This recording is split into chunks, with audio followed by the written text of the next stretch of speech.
is LSU, and that is a team that we've really been singing their praises on what they've done in this offseason. It's the #1 transfer portal class, but as our Bryce Kuhn of Go247 tells us, the newcomer making the biggest waves is a true freshman corner.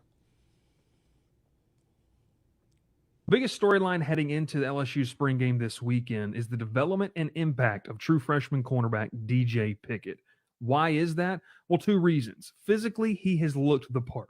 DJ Pickett has improved his weight and his strength up to the 180 to 190 pound range, and at a 6'4" frame, he's finally getting to where he needs to be to play an impact in the 2025 season. Now, how have we seen that?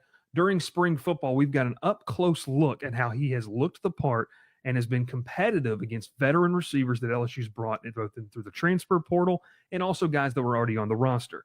Pickett has made play after play, rarely getting beat, and has been competitive in one-on-one drills against wide receivers. It's a big storyline to follow as LSU's trying to get back to DBU. That's part of the reason they wanted to get Pickett into the fold. And with a need at cornerback, Pickett could use this game to launch himself into the conversation of starting that first game against Clemson. As we continue our series on players named DJ, what sort of statement can this 5-star corner make in his first season, do you think? A big one. And Bryce touched on it a little bit.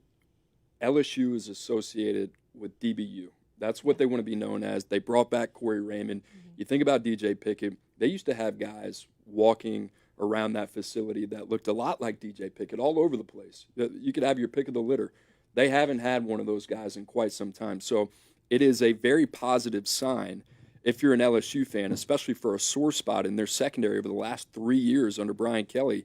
This is a position group that they've been trying to get right. They need one of these guys like DJ Pickett to step up. You pair him with guys like Jakeem Jackson, Mansour Delane, that comes over from Virginia Tech, to Marcus Cooley. They've done a really good job, and there's some other really young, dynamic playmakers that are going to take a little bit of time that they've recruited in that room. But I love what LSU has done. This is a lot of expectations for DJ Pickett early.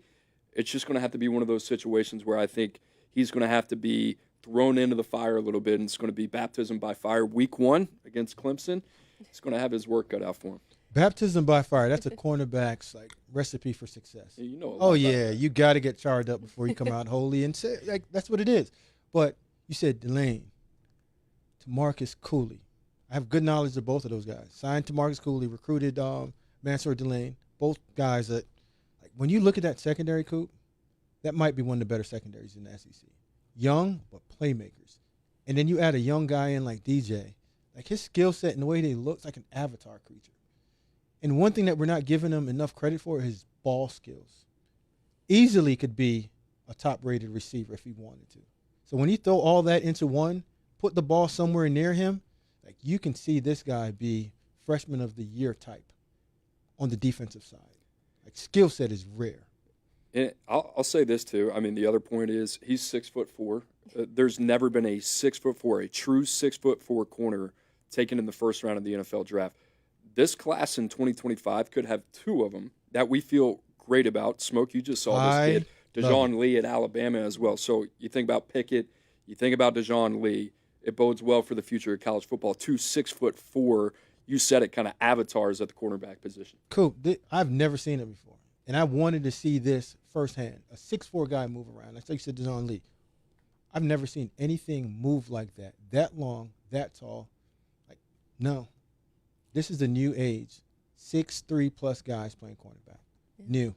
So expectations are high for DJ Pickett, but it sounds like you think that he will fulfill them. Expectations are high in general for this LSU team. I asked the question at the beginning of the show, have they done enough in this offseason to be considered among a playoff team, a contender potentially? What would you say to that? I think this is the best team top to bottom that BK's put together since he's been at LSU. You look at the portal, going in and getting Patrick Payton, an edge player, going in and get Jack Pyron, guy that came in it doesn't look like it's a great pickup, but one of those pieces that you need. And now that you have the secondary put together, Coop, it's playoff or bust, because you now have the quarterback as well too, with some pieces on offense that you added with Nick Anderson out of the transfer portal. They know that in Baton Rouge, too. I mean, you look at everything that they've done in the portal. Smoke talked about Pat Payton. Nick Anderson is a guy that I think could be a first-round draft pick one day. Josh Thompson, they get out of Northwestern. He's got guard, tackle, versatility. Braylon Moore, the starter that comes over from Virginia Tech. Barry and Brown, just a cherry on top with what they're doing in the receiving core. And then we talked about the DBs. So this is a all-in type of year for Brian Kelly and for LSU.